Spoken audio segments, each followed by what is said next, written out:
আজ বৃহস্পতিবার 20শে শ্রাবণ 2026 সালের 6ই অগস্ট, সিংহ রাশি, সিংহ লগ্ন, লিও সাইনের জাতক জাতিকাদের আজকের দিনটি কিন্তু এক কথায় বেশ কাটতে চলেছে।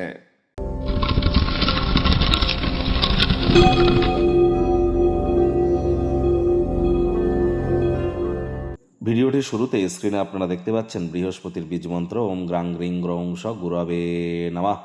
আপনারা অবশ্যই বৃহস্পতির এই বীজ মন্ত্র সকাল দুপুর সন্ধ্যা 3 বেলা মিলিয়েই 108 বার জপ করুন, অত্যন্ত উপকৃত হবেন। আর যদি আপনারা না পারেন তাহলে কিন্তু দিনের মধ্যে যে কোনো একবার 108 বার অবশ্যই জপ করতে হবে। বর্তমানে বৃহস্পতি উচ্চস্থ হয়েছেন, অতিচারী হয়েছেন, প্রোটেকশন কিন্তু তারাই পাবেন যারা কিন্তু দীক্ষিত।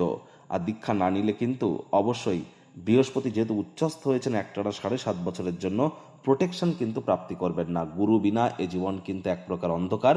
জন্মগুরু, শিক্ষাগুরু, দীক্ষাগুরু এই 3 গুরুর প্রাপ্তিতেই কিন্তু আমাদের জীবন ধন্য বা ধন্যা হয়ে ওঠে। আজ সাত্ত্বিক জীবনযাপন গ্রহণ করুন, ব্ল্যাক বা ব্লু কালারের ড্রেস অ্যাভয়েড করুন, হলুদ রঙের বস্ত্র সামগ্রীর প্রয়োগ করুন। পিপল গাছ, বট গাছের গোড়ায় আপনারা চেষ্টা করুন দিনের আলো থাকতে মিষ্টি দুধ সেখানে ঢেলে, শিকড়ে ঢেলে সেখান থেকে একটু মাটি নিয়ে আপনারা নিজেদের নাভিতে লাগান। স্নানের জলে কাঁচা হলুদ মিশিয়ে আপনারা স্নান করুন। দেখবেন বৃহস্পতির মজবুতি অত্যন্ত বৃদ্ধি পাবে। পারিবারিক ক্ষেত্রে, সন্তানের ক্ষেত্রে, বিবাহিত জীবনে, আধ্যাত্মিকতার ক্ষেত্র থেকে নামযশ, খ্যাতি, প্রভাব প্রতিপত্তিতে এটি আপনাদেরকে অত্যন্ত সহযোগিতা করবে। ভাগ্য মিটার আজ আপনাদের বলছে 7.7 আউট অফ 10। ভাগ্য আপনাদের অনুকূলেই থাকবে। কায়িক পরিশ্রম হলেও শরীর মনে সতেজতা এবং তরতাজাই আপনারা অনুভব করবেন। দীর্ঘদিনের পুরনো রোগশোক, অসুস্থতা থেকে আজ মুক্তি প্রাপ্তি করবার দিন, পরিত্রাণ প্রাপ্তি করবার দিন।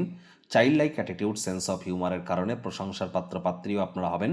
অর্থগত ব্যাপারে আয় ইনকাম বাড়বে, খরচও বাড়বে, যার কারণে সঞ্চয়ে কিন্তু ঘাটতি পড়তেই পারে। যেটি প্রয়োজন সেটি হলো নিজেকে বিশ্বাস করা। আজকের দিনে আপনার অর্জিত অতিরিক্ত জ্ঞান সমকক্ষদের সাথে বোঝাপড়া করবার সময় আপনাদেরকে তীব্রতা প্রদান করতে চলেছে। চাকরিজীবীদের অফিসের পরিবেশ এক প্রকার বেশ। বস কলিগদের সাথে ভাব ভালোবাসা বাড়বে। কর্মে গতি অনুভব করবেন। নিজের মেধা, দক্ষতা, ট্যালেন্টের দৌলতে প্রশংসার পাত্রপাত্রীও আপনারা হতেই পারেন।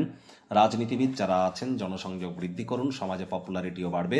অপরিচিত লোকজনদের সাথে কথাবার্তা বলুন, তবে তাদের বিশ্বাসযোগ্যতা যাচাই না করে নিজের জীবনের ব্যাপারে সব কথাবার্তা বলে অহেতুক সময় যেন নষ্ট করতে যাবেন না। শিক্ষার্থী বিদ্যার্থীদের পড়াশোনায় মনোযোগ আরও বৃদ্ধি করতে হবে। উচ্চশিক্ষার জন্য যারা বিদেশ যাত্রার কথা ভাবছিলেন, ভাগ্যদেবীও আজ আপনাদের পক্ষে নেই। সন্তান সন্ততি থেকে থাকলে তাদের এদিকে সজাগ দৃষ্টি আপনারা বজায় রাখুন। হাউস ওয়াইফ যারা আছেন দিনের শুরুটা তাড়াতাড়ি করুন। প্রেমিক প্রেমিকা, স্বামী স্ত্রী, না ভাব ভালোবাসা, রোম্যান্স, না তর্ক বিতর্ক, অশান্তি, কোনোটাতেই বাড়াবাড়ি যেন করবেন না। অন্যান্য দিনের ন্যায় আজকের দিনটিকে সাধারণ হিসাবে ট্রিট করবার আপ্রাণ প্রচেষ্টা আপনাদেরকে করতে হবে। শত্রুপক্ষ, বিরোধী পক্ষ আজ খুব একটি শক্তিশালী থাকছে না। পরিবার পরিজন, নিকটের স্থানীয় ব্যক্তিবর্গ, বন্ধু স্বজন সকলের সাথেই ভাব ভালোবাসা বাড়বে। গৃহের পরিবেশ শান্তিপূর্ণ, নির্ঝঞ্ঝাট পরিগণিত হচ্ছে। আজ আপনাদের উচিত সময়ের কাজ সময়ে করা। আজ প্রবল সুযোগ আপনারা পাবেন। ব্যক্তিগত গোপন কোনো তথ্য কারোর সাথে যেন প্রকাশ্যে আনতে যাবেন না। চেষ্টা করুন যতটা সম্ভব আপনার গোপন জিনিসকে গোপন রাখা যায়।